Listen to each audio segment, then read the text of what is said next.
আজকে আপনাদের দেখাবো প্রতিদিনের ব্যবহার করা পেপার কাপ কিভাবে তৈরি করা হয়। প্রথমে কাটিং করা ফ্রেমগুলো সারিয়ে নিতে হবে, এমনভাবে সারাতে হবে যাতে এলোমেলো না হয়ে যায়। তারপর সুন্দর করে গুছিয়ে ক্যারেটের উপর রাখতে হয় যেন এলোমেলো না হয়ে যায়। কাগজে পানি দিতে হবে পরিমাণ মতো স্প্রের মাধ্যমে। পরিমাণ মতো পানি দিয়ে ভিজানো হয়ে গেলে ক্যারেট থেকে নিয়ে মেশিনে দিতে হবে।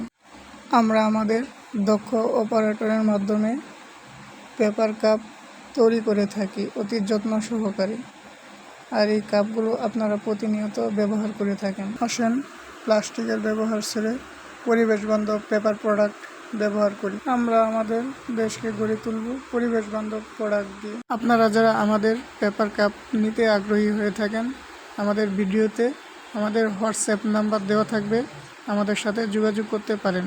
কলের মাধ্যমে কথা বলতে পারবেন আমাদের সাথে।